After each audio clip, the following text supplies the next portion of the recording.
ನಮಸ್ಕಾರ. ವೇದಿಕ್ ಹಾರ್ಮನಿಗೆ ಎಲ್ಲರಿಗೂ ಸ್ವಾಗತ. ಕುಬೇರ ಮಂತ್ರದ ಬಗ್ಗೆ ನೀವು ಹಲವಾರು ಕೇಳಿರ್ಬೋದು. ಇವತ್ತು ನಾನು ಹೇಳ್ತಿರೋವಂಥದ್ದು ಒಂದು 7 ಡೇ ಕುಬೇರ ಮನಿ ರಿಚುವಲ್. ಹೇಗೆ ಕುಬೇರನನ್ನು ಆ್ಯಕ್ಟಿವೇಟ್ ಮಾಡೋದು ಅನ್ನೋದನ್ನು 7 ಡೇಸಲ್ಲಿ ನಾವು ಇದನ್ನು ಆ್ಯಕ್ಟಿವೇಟ್ ಮಾಡ್ತಾ ಇದ್ದೀವಿ. ಹೇಗೆ ಅನ್ನೋದನ್ನು ತಿಳಿಯೋಕ್ಕೂ ಮುಂಚೆ ಈ ವಿಡಿಯೋ ಎಂಡ್ವರೆಗೂ ನೀವು ನೋಡಿದರೆ ಯಾವುದೇ ರೀತಿಯಾದಂಥ ಡೌಟ್ಗಳು ಬರೋದಿಲ್ಲ ನಿಮಗೆ. ಹಾಗೆ ಈ ವಿಡಿಯೋ ನಿಮ್ಮವರೆಗೂ ತಲುಪಿದ್ದೇ ಆಗಿದ್ದಲ್ಲಿ ಕಮೆಂಟ್ ಬಾಕ್ಸಲ್ಲಿ ಓಂ ಕುಬೇರಾಯ ನಮಃ ಅಂತ ಕಮೆಂಟ್ ಮಾಡಿ. ಎಲ್ಲರಿಗೂ ಒಳ್ಳೆಯದಾಗಲಿ ಅಂತ ಪ್ರಾರ್ಥನೆ ಮಾಡ್ತಾ ವಿಡಿಯೋಗೆ ಹೋಗೋಣ. ಮೊದಲನೇದಾಗಿ ನಾನು ಹೇಳಿದಾಗೆ ಇದು 7 ಡೇ ರಿಚುವಲ್ಲು. ಒಂದೊಂದು ದಿನ ಒಂದೊಂದು ಟೆಕ್ನಿಕ್ನ ನಾನು ಹೇಳ್ತಾ ಹೋಗ್ತೀನಿ, ನೀವು ನೋಟ್ ಡೌನ್ ಮಾಡ್ಕೋಬೋದು.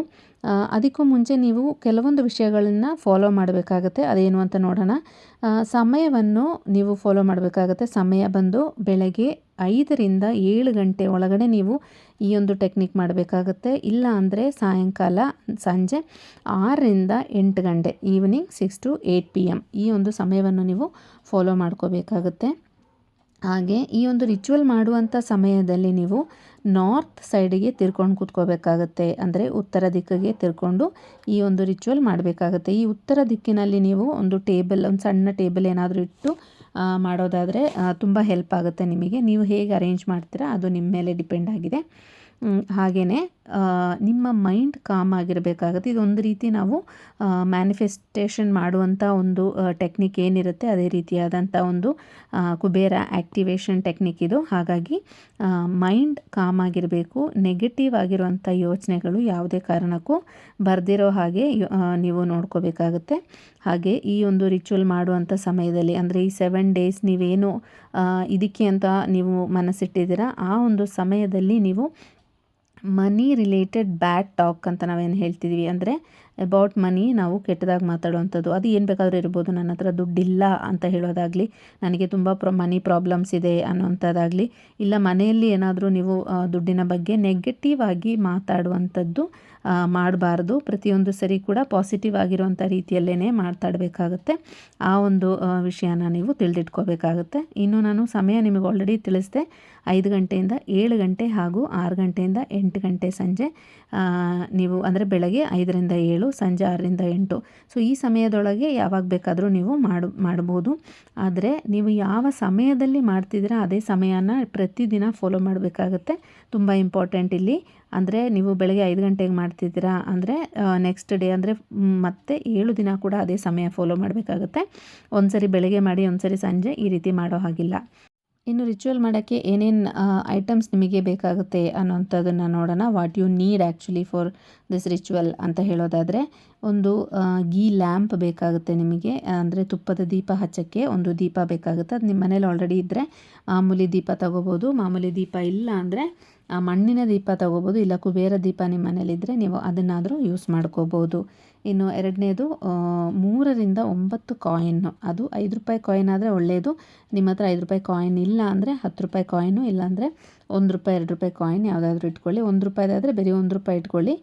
5 ರೂಪಾಯಿದಾದರೆ ಬರೀ 5 ರೂಪಾಯಿ ಇಟ್ಕೊಳ್ಳಿ. 3 ಇಲ್ಲ 9 ಈ ರೀತಿ ಇಟ್ಕೊಳ್ಳಿ. ಇನ್ನು ನಿಮಗೆ ಬೇಕಾಗಿರುವಂಥದ್ದು ಒಂದು ಗ್ರೀನ್ ಕಲರ್ ಬಟ್ಟೆ, ಹಸಿರು ಕಲರ್ ಬಟ್ಟೆ. ಒಂದು ಸ್ವಲ್ಪ ಸಣ್ಣ ಪೀಸು ಬ್ಲೌಸ್ ಪೀಸಲ್ಲಿ ನೀವು ಕಟ್ ಮಾಡ್ಕೊಂಬಂದ್ರೂ ಸಾಕು. ಈ ಕಾಯಿನ್ನ ಅದರಲ್ಲಿ ಸುತ್ತಿಡೋ ಅಷ್ಟು ಒಂದು ಪೀಸ್ ಬಟ್ಟೆ ಬೇಕಾಗುತ್ತೆ. ಹಾಗೆ ಗ್ರೀನ್ ಕಲರ್ ಪೇಪರ್ ಬೇಕಾಗುತ್ತೆ ನಿಮಗೆ. ಗ್ರೀನ್ ಕಲರ್ ಪೇಪರ್ ನಾನು ಎಷ್ಟೊಂದು ಸರಿ ರಿಚುವಲ್ಸ್ ಮಾಡುವಂಥ ಸಮಯದಲ್ಲಿ ನಿಮಗೆ ಹೇಳಿದ್ದೆ.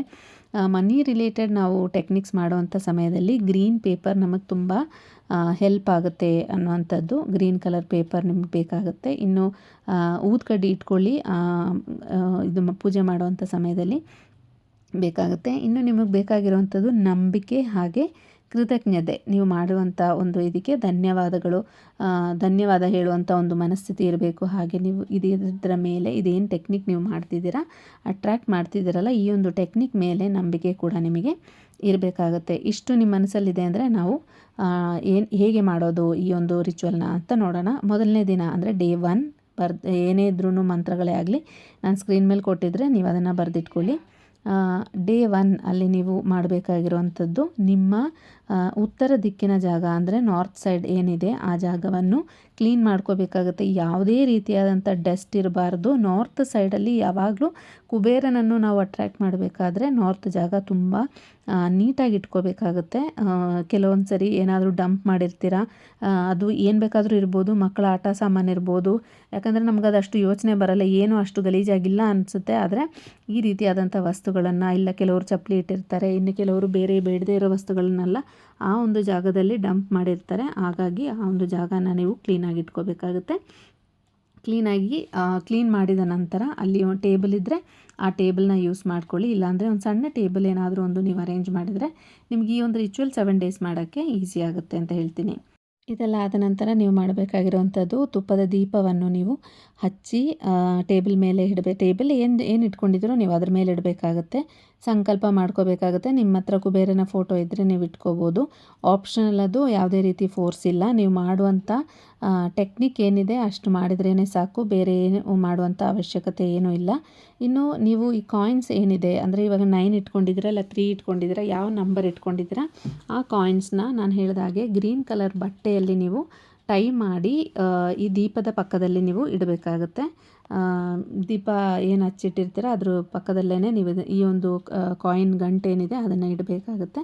ಇಟ್ಟಿದ ನಂತರ 21 ಸಾರಿ ಕುಬೇರ ಮಂತ್ರವನ್ನು ನೀವು ಹೇಳಬೇಕಾಗುತ್ತೆ.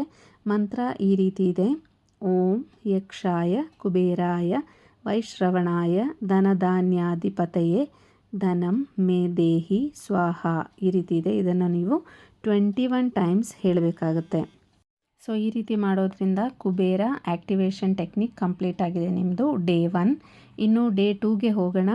ಇದು 2ನೇ ದಿನದ ಬಂದು ನಿಮಗೆ ಮನಿ ಫ್ಲೋ ಟೆಕ್ನಿಕ್. ನೀವು ಮನಿ ಫ್ಲೋ ಏನಿದೆ ಅದನ್ನು ಓಪನಿಂಗ್ ಮಾಡುವಂಥ ಒಂದು ಟೆಕ್ನಿಕ್ ಇದು. ಸೊ ಇಲ್ಲಿ ನಾವು ಆಲ್ರೆಡಿ ಬಟ್ಟೆ ಒಂದು ಗಂಟಲ್ಲಿ ಕಟ್ಟಿಟ್ಟಿದ್ದೀವಿ, ಅಂದರೆ ಗ್ರೀನ್ ಕಲರ್ ಬಟ್ಟೆಯಲ್ಲಿ. ಅದನ್ನು ನೀವು ಮುಟ್ಕೊಂಡು ನೆಕ್ಸ್ಟು ಚಾಂಟಿಂಗ್ ಸ್ಟಾರ್ಟ್ ಮಾಡಬೇಕು. ಈ ಒಂದು ಚಾಂಟಿಂಗ್ನ 108 ಬಾರಿ ನೀವು ಹೇಳಬೇಕಾಗತ್ತೆ. ಇದು 2ನೇ ದಿನದ ಚಾಂಟಿಂಗು. ಓಂ ಶ್ರೀಂ ಓಂ ಕುಬೇರಾಯ ನಮಃ, ಓಂ ಶ್ರೀಂ ಓಂ ಕುಬೇರಾಯ ನಮಃ. ಈ ರೀತಿ ನೀವು 108 ಬಾರಿ ಹೇಳಬೇಕಾಗತ್ತೆ ಈ ಒಂದು ಮಂತ್ರವನ್ನು.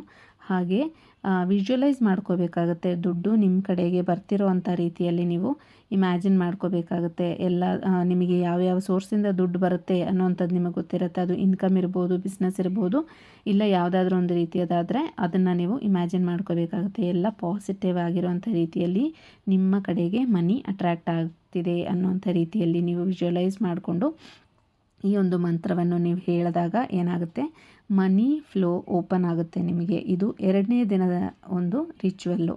ಇನ್ನು ಡೇ 3 ರಿಚುವಲ್ಗೆ ಹೋಗೋಣ. ಡೇ 3 ರಿಚುವಲ್ ಬಂದು ರಿಮೂವ್ ಮನಿ ಬ್ಲಾಕ್ಸ್. ನಮಗೆ ಮನಿ ಬ್ಲಾಕೇಜ್ ಏನಾದರೂ ಆಗಿದ್ದರೆ ಅದನ್ನು ರಿಮೂವ್ ಮಾಡುವಂಥ ಟೆಕ್ನಿಕ್ ಇದು. ಇದು ಯಾವ ರೀತಿ ಮಾಡೋದು ಅಂತ ನೋಡೋದಾದರೆ, ಮೊದಲನೇದಾಗಿ ನೀವು ಶ್ರೀಂ ಅಂತ 21 ಸಾರಿ ಗ್ರೀನ್ ಪೇಪರ್, ನಾನು ಹೇಳಿದ್ನಲ್ವ ಗ್ರೀನ್ ಪೇಪರಲ್ಲಿ ಬ್ಲೂ ಪೆನ್ ಯೂಸ್ ಮಾಡಿ ನೀವು ಬರಿಬೇಕಾಗುತ್ತೆ. ಈ ಶ್ರೀಮನ್ನು ಫಸ್ಟು 21 ಅಂತ ನಂಬರ್ ಹಾಕಿ ನಂತರ ಶ್ರೀಂ ಅಂತ ನೀವು ಬರಿಬೇಕಾಗುತ್ತೆ.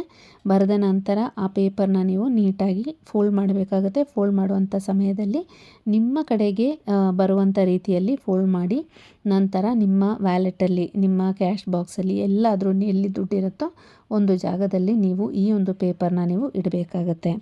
ನಂತರ ನೀವು 21 ಸಾರಿ ಕುಬೇರ ಮಂತ್ರವನ್ನು ಹೇಳಬೇಕಾಗುತ್ತೆ. ಅಂದರೆ ಡೇ 1ನಲ್ಲಿ ನೀವು ಹೇಳಿದಂಥ ಮಂತ್ರ ಏನಿದೆ, ಯಕ್ಷಾಯ ಕುಬೇರಾಯ ಅಂತ ಇದೆಯಲ್ವ, ಆ ಒಂದು ಮಂತ್ರವನ್ನು ನೀವು 21 ಸಾರಿ ಹೇಳಬೇಕಾಗತ್ತೆ 3ನೇ ದಿನ. ಇದು ನೀವು ಎಲ್ಲಾದರೂ ಬ್ಲಾಕೇಜ್ ಆಗಿದ್ದರೆ, ನಿಮಗೆ ಬರುವಂಥ ದುಡ್ಡಿಗೆ ಏನಾದರೂ ಅಡಚಣೆ ಆಗಿದ್ದರೆ ಅದನ್ನು ರಿಮೂವ್ ಮಾಡೋಕ್ಕೋಸ್ಕರ ಡೇ 3 ಟೆಕ್ನಿಕ್ ಇದು. ಇನ್ನು ಡೇ 4 ಟೆಕ್ನಿಕ್ಕಿಗೆ ಹೋಗೋಣ. ಇದು ಗ್ರ್ಯಾಟಿಟ್ಯೂಡ್ ಡೇ ಅಂತ ನಾವು ಹೇಳ್ತೀವಿ. ಅಂದರೆ ಧನ್ಯವಾದಗಳನ್ನು ತಿಳಿಸುವಂಥ ಒಂದು ಡೇ ಅಂತಲೇ ಹೇಳ್ಬೋದು.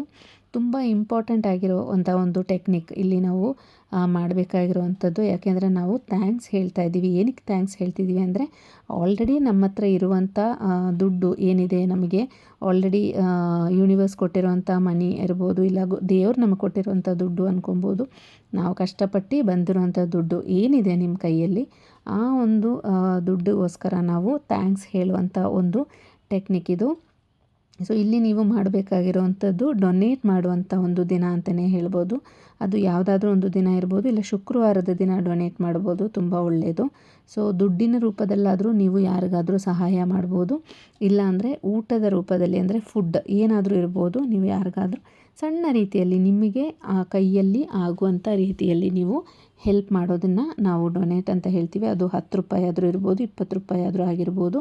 ಯಾರಾದರೂ ಕಷ್ಟದಲ್ಲಿದ್ದಾಗ ನೀವು ಅವರಿಗೆ ಹೆಲ್ಪ್ ಮಾಡ್ತೀರಲ್ವ, ಅದನ್ನು ನೀವು ಡೊನೇಟ್ ಮಾಡ್ತೀರಾ ಅನ್ನೋವಂಥ ರೀತಿಯಲ್ಲಾಗುತ್ತೆ. ಸೊ ನೀವು ಥ್ಯಾಂಕ್ಸ್ ಹೇಳ್ತಿದ್ದೀರಾ ಯೂನಿವರ್ಸಿಗೆ, ದೇವರಿಗೆ, ಕುಬೇರನಿಗೆ, ಎಲ್ಲರಿಗೂ ನಿಮ್ಮ ಧನ್ಯವಾದಗಳನ್ನು ನೀವು ತಿಳಿಸುವಂಥ ಒಂದು ಟೆಕ್ನಿಕ್ ಡೇ 4ಅಲ್ಲಿ ನಾವು ಮಾಡುವಂಥದ್ದು. ಹಾಗೆ ಇದ್ರ ಜೊತೆಯಲ್ಲಿ ಮಂತ್ರ ಕೂಡ, ಕುಬೇರ ಮಂತ್ರ ಕೂಡ ನೀವು 11 ಬಾರಿ ಹೇಳಬೇಕಾಗುತ್ತೆ, 11 ಟೈಮ್ಸ್. ಒಂದೊಂದು ದಿನ ನಾನು ಒಂದೊಂದು ನಂಬರ್ಸ್ ಕೊಡ್ತಿದ್ದೀನಿ ಎಷ್ಟು ಸಾರಿ ಹೇಳಬೇಕು ಅನ್ನೋಂಥದ್ದು. ತುಂಬ ಇಂಪಾರ್ಟೆಂಟ್ ಆಗಿರುತ್ತೆ, ನೀವು ಬರೆದಿಟ್ಕೋಬೋದು. 11 ಟೈಮ್ಸ್ ಡೇ 4ಅಲ್ಲಿ ನೀವು 11 ಟೈಮ್ಸ್ ಹೇಳಬೇಕಾಗುತ್ತೆ. ಈ ರೀತಿ ಮಾಡಿದಾಗ ಡೇ 4ದು ಟೆಕ್ನಿಕ್ ಇಲ್ಲಿ ಕಂಪ್ಲೀಟ್ ಆಗುತ್ತೆ. ಇನ್ನು ಡೇ 5ಅಲ್ಲಿ ಮಾಡುವಂಥ ಚಾರ್ಜಿಂಗ್ ಟೆಕ್ನಿಕ್ ಅಂತ ಹೇಳ್ತೀವಿ, ಅಂದರೆ ಅಬೌಂಡೆನ್ಸ್ ಚಾರ್ಜಿಂಗ್ ಅಂತ ಹೇಳ್ತೀವಿ. ಅಂದರೆ ಸಮೃದ್ಧಿ, ಅಬಂಡೆನ್ಸ್ ಅಂತ ಬಂದಾಗ ಧನ ಸಮೃದ್ಧಿ ಇರ್ಬೋದು, ಏನಾದರೂ ಒಂದಾಗಲಿ, ಏಳಿಗೆ ಅಂತಲೇ ಹೇಳ್ಬೋದು. ಧನ ಸಮೃದ್ಧಿಯನ್ನು ಚಾರ್ಜ್ ಮಾಡುವಂಥ ಒಂದು ಟೆಕ್ನಿಕ್ನ ಡೇ 5ಅಲ್ಲಿ ನಾವು ಮಾಡ್ತಾ ಇರುವಂಥದ್ದು. ಸೊ ಇಲ್ಲಿ ನಾವೇನು ಮಾಡಬೇಕು ಅಂದರೆ, ಗ್ರೀನ್ ಬಟ್ಟೆಯಲ್ಲೇ ನಾವು ಏನು ಮನಿ ಗಂಟು ಕಟ್ಟಿಟ್ಟಿದ್ದೀವಲ್ಲ, ಆ ದುಡ್ಡಲ್ಲಿ ಇನ್ನೂ ಒಂದು ಕಾಯಿನ್ನ ಆ್ಯಡ್ ಮಾಡಬೇಕಾಗುತ್ತೆ. ಅದು 5 ರೂಪಾಯಿ ನೀವು ಆ್ಯಡ್ ಮಾಡಿದ್ದೀರಾ ಅಂದರೆ 5 ರೂಪಾಯಿ ಕಾಯಿನ್ನ, ಇನ್ನೊಂದು ಕಾಯಿನ್ನ ಅದರೊಳಗಡೆಗಿಟ್ಟು ಮತ್ತೆ ವಾಪಸ್ ಅದೇ ಗಂಟನ್ನು ಕಟ್ಟಿ, ನಂತರ ಅದ್ರ ಮುಂದೆ ತುಪ್ಪದ ದೀಪವನ್ನು ಹಚ್ಚಿ, ಅಂದರೆ ಪ್ರತಿದಿನ ನೀವು ತುಪ್ಪದ ದೀಪ ಹಚ್ಚಬೇಕಾಗುತ್ತೆ. ದೀಪ ಏನು ಇಟ್ಟಿದ್ದೀರಾ ಅದು 7 ಡೇ ಕಂಪ್ಲೀಟ್ ಆಗೋವರೆಗೂ ಅಲ್ಲೇ ಇಲ್ಲಿ ದೀಪವನ್ನು ಹಚ್ಚಿ ಎಲ್ಲ ಟೆಕ್ನಿಕ್ಕು ಮಾಡಬೇಕಾಗುತ್ತೆ.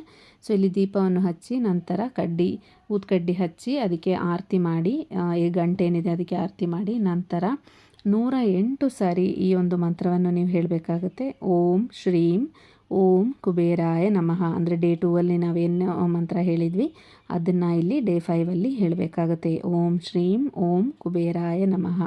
ಇದು ನಾವು ಅಬಂಡೆನ್ಸ್ನ ಚಾರ್ಜ್ ಮಾಡ್ತಿರೋವಂಥ ಒಂದು ಟೆಕ್ನಿಕ್ ಡೇ 5ಅಲ್ಲಿ ಮಾಡ್ತಿರೋವಂಥದ್ದು. ನೆಕ್ಸ್ಟ್ ಮಾಡ್ತಾ ಇರೋವಂಥದ್ದು ಡೇ 6 ಟೆಕ್ನಿಕ್. ಇದನ್ನು ವಿಶ್ ಮ್ಯಾನಿಫೆಸ್ಟೇಷನ್ ಅಂತ ಹೇಳ್ತೀವಿ ನಾವು. ಅಂದರೆ ನಾವು ಏನನ್ನು ಮನಸ್ಸಲ್ಲಿ ಇಟ್ಕೊಂಡು ಈ ಒಂದು 7 ಡೇ ರಿಚುವಲ್ ಮಾಡ್ತಿದ್ದೀವಿ, ಅದನ್ನು ನಾವು ಮ್ಯಾನಿಫೆಸ್ಟ್ ಮಾಡ್ತಾಯಿದ್ದೀವಿ. ಆ ವಿಶ್ ಏನಿದೆ ಅದನ್ನು ನಾವು ಫುಲ್ಫಿಲ್ ಮಾಡೋಕ್ಕೆ ಮ್ಯಾನಿಫೆಸ್ಟ್ ಮಾಡುವಂಥ ಒಂದು ಡೇ ಇದು ಡೇ 6. ಇಲ್ಲಿ ನೀವು ಮಾಡಬೇಕಾಗಿರೋವಂಥದ್ದು, ನಿಮ್ಮ ಆಸೆ ಏನಿದೆ ಅದನ್ನು ನೀವು ಬರಿಬೇಕಾಗುತ್ತೆ.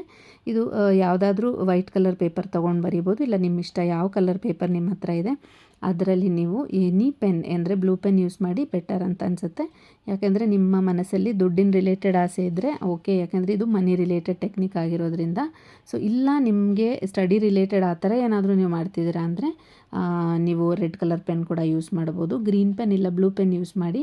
ಮೋಸ್ಟ್ ಆಫ್ ದ ಪೀಪಲ್ ಮನಿ ರಿಲೇಟೆಡ್ಗೇ ಬರೀತಾರೆ, ಹಾಗಾಗಿ ಗ್ರೀನ್ ಇಲ್ಲ ಅಂದರೆ ಬ್ಲೂ ಕಲರ್ ಪೆನ್ ಯೂಸ್ ಮಾಡಿ. ಈ ನಿಮ್ಮ ಆಸೆ ಏನಿದೆ, ನೀವು ಯಾವುದಕ್ಕೋಸ್ಕರ ಬರೀತಿದ್ದೀರಾ, ಇನ್ಕಮ್ ಇನ್ಕ್ರೀಸ್ ಆಗೋಕ್ಕೋಸ್ಕರ ಬರೀತಿದ್ದೀರಾ, ಇಲ್ಲ ನಿಮ್ಮ ಸಾಲ ದೂರ ಆಗೋಕ್ಕೋಸ್ಕರ ನೀವು ಈ ಒಂದು ಟೆಕ್ನಿಕ್ ಮಾಡ್ತಿದ್ದೀರಾ, ಅದನ್ನು ನೀವು ಇಲ್ಲಿ ಬರೀಬೇಕಾಗುತ್ತೆ. ನೀವು ಏನು ಮನಸ್ಸಲ್ಲಿ ಇಟ್ಕೊಂಡು ಇದನ್ನು ಮಾಡ್ತಿದ್ದೀರಾ ಅದನ್ನು ನೀವು ಈ ಪೇಪರಲ್ಲಿ ಬರೀಬೇಕಾಗುತ್ತೆ. ಹಾಗೆ ಬರೆದಾದ ನಂತರ ಅದನ್ನು ನೀವೇ ಒಂದ್ಸರಿ ಓದಬೇಕಾಗುತ್ತೆ. ಅದು ವೆರಿ ಇಂಪಾರ್ಟೆಂಟ್ ಆಗಿರೋಂಥ ಒಂದು ಟೆಕ್ನಿಕ್. ಇಲ್ಲಿ ನೀವೇನು ಬರೆದಿದ್ದೀರಾ ನೀವು ಮತ್ತೆ ಅದನ್ನು ಓದಬೇಕಾಗುತ್ತೆ. ಅದಾದ ನಂತರ 21 ಸಾರಿ ನೀವು ಕುಬೇರ ಮಂತ್ರವನ್ನು ಹೇಳಬೇಕಾಗುತ್ತೆ. ಕುಬೇರ ಮಂತ್ರ ಅಂದರೆ ಯಕ್ಷಾಯ ಕುಬೇರಾಯ ಅಂತ ನಾನು ಫಸ್ಟ್ ಡೇ ಹೇಳ್ಕೊಟ್ಟಿದ್ನಲ್ಲ, ಆ ಒಂದು ಟೆಕ್ನಿಕ್ನ ನೀವು ಡೇ 6ಅಲ್ಲಿ 21 ಟೈಮ್ಸ್ ಹೇಳಬೇಕಾಗುತ್ತೆ. ಅದಾದ ನಂತರ ಈ ಒಂದು ಪೇಪರ್ ಏನಿದೆ ಅದನ್ನು ಫೋಲ್ಡ್ ಮಾಡಿ, ಈ ಕಾಯಿನ್ಸ್ ಇದೆಯಲ್ವಾ ಆ ಕಾಯಿನ್ಸ್ ಜೊತೆಲೇ ನೀವು ಇದನ್ನು ಗಂಟು ಕಟ್ಟಿ ಇಡಬೇಕಾಗುತ್ತೆ. ಅಂದರೆ ಗ್ರೀನ್ ಬಟ್ಟೆ ಏನಿದೆ ಅದರೊಳಗಡೆ ಈ ಪೇಪರ್ನ ನೀವು ಇಡಬೇಕಾಗುತ್ತೆ.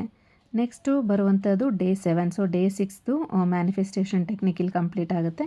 ಡೇ 7 ನಿಮ್ಮ ಟೆಕ್ನಿಕ್ ಬಂದು ಸೀಲಿಂಗ್ ದ ರಿಚುವಲ್. ನಿಮ್ಮ ರಿಚುವಲ್ ಏನು ನೀವು ಇಷ್ಟು ದಿನ ಮಾಡಿದಿರಲ್ಲ ಅದನ್ನು ಸೀಲ್ ಮಾಡುವಂಥ ಒಂದು ಟೆಕ್ನಿಕ್ ಅಂತಲೇ ಹೇಳ್ಬೋದು. ಇಲ್ಲಿ ನೀವು ಫಸ್ಟು ಮಾಡಬೇಕಾಗಿರೋವಂಥದ್ದು, ಫಸ್ಟು ದೀಪ ಹಚ್ಚಿ ನಂತರ 108 ಸಾರಿ ನೀವು ಜೋರಾಗಿ ಇಲ್ಲಿ ಹೇಳಬೇಕಾಗಿರುವಂಥದ್ದು ಕುಬೇರ ಕೃಪಾ ಪ್ರಾಪ್ತಿರಸ್ತು ಅಂತ ನೀವು ಜೋರಾಗಿ ಹೇಳಬೇಕಾಗುತ್ತೆ. ನಿಮಗೆ ಎಷ್ಟು ಜೋರಾಗಿ ಹೇಳೋಕ್ಕಾಗುತ್ತೆ ಅಂದರೆ ಪಕ್ಕದ ಮನೆ ಕೇಳಿಸೋವರೆಗೂ ಅಲ್ಲ, ನಿಮ್ಮ ಮನೆಯಲ್ಲಿ ಕೇಳಿಸುವಂಥ ರೀತಿಯಲ್ಲಿ ನಿಮಗೆ ಜೋರು ಅನಿಸ್ಬೇಕು. ಆ ಒಂದು ರೀತಿಯಲ್ಲಿ ನೀವು ಕುಬೇರ ಕೃಪಾ ಪ್ರಾಪ್ತಿರಸ್ತು ಅಂತ ಹೇಳಬೇಕಾಗುತ್ತೆ. ಹಾಗೆ ಅದ್ರ ಜೊತೆಯಲ್ಲಿ ಮೈ ಇನ್ಕಮ್ ಇನ್ಕ್ರೀಸ್ ನೌ ಅನ್ನೋದಂದರೆ ನನ್ನ ಇನ್ಕಮ್ ಅಂದರೆ ನಿಮಗೆ ಬರ್ತಿರುವಂಥ ಯಾವುದಾದ್ರೂ ಒಂದು ರೀತಿ ಇನ್ಕಮ್ ಇರ್ಬೋದು, ಬಿಸ್ನೆಸ್ಸು ಯಾವುದೊಂದು ರೀತಿಯಲ್ಲಿ ನಿಮಗೆ ದುಡ್ಡು ಬರ್ತಿದೆಯಲ್ಲ ಅದು ಇನ್ಕ್ರೀಸ್ ಆಗ್ತಿದೆ ಅನ್ನೋವಂಥದ್ದನ್ನು ನೀವು ಇಲ್ಲಿ ಹೇಳಬೇಕಾಗುತ್ತೆ. ಇಲ್ಲಿಗೆ ನಿಮ್ಮ 7 ಡೇ ರಿಚುವಲ್ ಕಂಪ್ಲೀಟ್ ಆಗುತ್ತೆ. ಇದು ಮುಗಿದ ನಂತರ ನೀವು ಮಾಡಬೇಕಾಗಿರುವಂಥದ್ದು ಏನು ಅಂತ ಹೇಳ್ತೀನಿ. ಫಸ್ಟು ನೀವು ಈ ಕಾಯಿನ್ಸ್ನ ಸೇಫಾಗಿ ಎಲ್ಲಾದರೂ ಎತ್ತಿಡಬೇಕು. ಅಲ್ಮಿರಾದಲ್ಲಾಗಲಿ ಎಲ್ಲ ಒಂದು ಕಡೆ ಸೇಫಾಗಿ ಎತ್ತಿಡಿ. ದೇವ್ರ ಮನೇಲಿರ್ಬೋದು, ಎಲ್ಲ ಒಂದು ಕಡೆ ನೀವು ಇದನ್ನು ಎತ್ತಿಟ್ಟು ನಂತರ 21 ದಿನ ನೀವು ಯಾವುದೇ ಕಾರಣಕ್ಕೂ ಈ ಒಂದು ಗಂಟನ್ನು ನೀವು ತೆಗೆಯೋ ಹಾಗಿಲ್ಲ. ಯಾಕೆಂದರೆ ಇದಕ್ಕೆ ಎಕ್ಸ್ಟ್ರಾ ಪವರ್ ಆ್ಯಡ್ ಆನ್ ಆಗುತ್ತೆ. ಹಾಗೆ ಈ ರೀತಿಯಾದಂಥ ಟೆಕ್ನಿಕ್ಗಳನ್ನ ಫುಲ್ ಮೂನ್ ಡೇ ಇಲ್ಲಾಂದರೆ ಫ್ರೈಡೇ ಈ ರೀತಿ ದಿನಗಳಲ್ಲಿ ಮಾಡೋದು ತುಂಬ ಒಳ್ಳೆಯದು ಅಂತ ಹೇಳ್ತೀನಿ. ಹಾಗೆ ಈ ಸಮಯದಲ್ಲಿ ನಿಮಗೆ ಅನ್ಎಕ್ಸ್ಪೆಕ್ಟೆಡ್ ಆಗಿರುವಂಥ ಮನಿ ಬರ್ಬೋದು. ಅದು ಹೆಲ್ಪ್ ರೂಪದಲ್ಲಿರ್ಬೋದು, ಇಲ್ಲ ಯಾವುದಾದ್ರೂ ಒಂದು ರೀತಿಯಲ್ಲಿ ನಿಮಗೆ ಬರುತ್ತೆ. ಇಲ್ಲ ಓಲ್ಡ್ ಪೇಮೆಂಟ್ಸ್ ನಿಮಗೆ ಅಂದರೆ ಯಾರಾದರೂ ಮುಂಚೆ ಕೊಡಬೇಕಾಗಿರೋಂಥ ದುಡ್ಡು ವಾಪಸ್ ಬರುವಂಥದ್ದು. ಮೆಂಟಲ್ ಪೀಸ್ ಇನ್ಕ್ರೀಸ್ ಆಗುತ್ತೆ. ಅಂದರೆ ಮೆಂಟಲಿ ನೀವು ಪೀಸ್ಫುಲ್ ಆಗಿರ್ತೀರ. ಅಂದರೆ ಒಂಥರ ನಿಮಗೆ ರಿಲ್ಯಾಕ್ಸೇಷನ್ ಆಗುತ್ತೆ. ಈ ರೀತಿಯಾದಂಥ ಸಣ್ಣ ಪುಟ್ಟ ಆದಂಥ ಒಂದು ವೈಬ್ರೇಷನ್ಸ್ ನಿಮಗೆ ಫೀಲ್ ಆಗುತ್ತೆ ಈ ಒಂದು 7 ಡೇಸಲ್ಲೂ ಕೂಡ. ಹಾಗೆ 7 ಡೇಸ್ ಮುಗಿದ ನಂತರ ಕೂಡ ಹಾಗೆ ನೀವು ನಿಮಗೆ ಹೊಸ ಜಾಬ್ ರಿಲೇಟೆಡ್ ಅಂದರೆ ಜಾಬ್ ಬರುವಂಥದ್ದು ಇರ್ಬೋದು, ಬಿಸ್ನೆಸ್ ಐಡಿಯಾಸ್ ಬರುವಂಥದ್ದು ಇರ್ಬೋದು. ಈ ರೀತಿ ಎಲ್ಲ ಕೂಡ ಆಗುತ್ತೆ ಈ ಒಂದು ಸಂದರ್ಭದಲ್ಲಿ. ನೀವು ಯಾವುದೇ ಕಾರಣಕ್ಕೂ ಈ ಒಂದು ಸಮಯದಲ್ಲಿ ಸಾಲ ಮಾಡೋವಂಥ ಒಂದು ಕೆಲಸ ಮಾಡೋಕ್ಕೆ ಹೋಗ್ಬೇಡಿ. ಸಾಲ ಮಾಡೋಕ್ಕೆ ಹೋಗ್ಬೇಡಿ ಯಾರ ಹತ್ರನೂ. ಅದು ಲೋನ್ ತೊಗೊಳ್ಳೋದಿರ್ಬೋದು, ಬೇರೆ ಯಾವುದಾದ್ರೂ ಒಂದು ರೀತಿಯಲ್ಲಿ. ಹಾಗೆ ಜಗಳಗಳಾಗದೇ ಇರೋಂಗೆ ನೋಡ್ಕೊಳ್ಳಿ. ಮನೆಯಲ್ಲಿ ಯಾರ ಮೇಲೂ ನೀವು ಸಿಡುಕೋದು, ಕೋಪ ಮಾಡ್ಕೊಳ್ಳೋದು, ಕೆಲಸದಲ್ಲಾಗಿರ್ಬೋದು ಇಲ್ಲ ಮನೆಯಲ್ಲಿ ಆಗಿರ್ಬೋದು, ಈ ರೀತಿಯಾದಂಥ ಒಂದು ಇದನ್ನು ನೀವು ಅವಾಯ್ಡ್ ಮಾಡೋದು ಒಳ್ಳೆಯದು ಅಂತ ಹೇಳ್ತೀನಿ. ಹಾಗೆ 21 ಡೇಸ್ ಆದಮೇಲೆ ಈ ಒಂದು ಕಾಯಿನ್ಸ್ನ ನೀವು ತೊಳೆದು ಎತ್ತಿಟ್ಕೋಬೋದು, ಇಲ್ಲ ನೀವು ಮತ್ತೆ ಇದೇ ರಿಚುವಲ್ಗೆ ಯೂಸ್ ಮಾಡ್ಕೋಬೋದು ಅಂತ ಹೇಳ್ತೀನಿ. ಇನ್ನು ಈ ವಿಡಿಯೋ ನಿಮಗೆ ಇಷ್ಟ ಆಗಿದ್ದಲ್ಲಿ ನನ್ನ ಚಾನಲನ್ನು ಸಬ್ಸ್ಕ್ರೈಬ್ ಮಾಡಿ. ಹಾಗೆ ಮುಂದಿನ ವಿಡಿಯೋದಲ್ಲಿ ಸಿಗೋವರೆಗೂ ನಮಸ್ಕಾರ.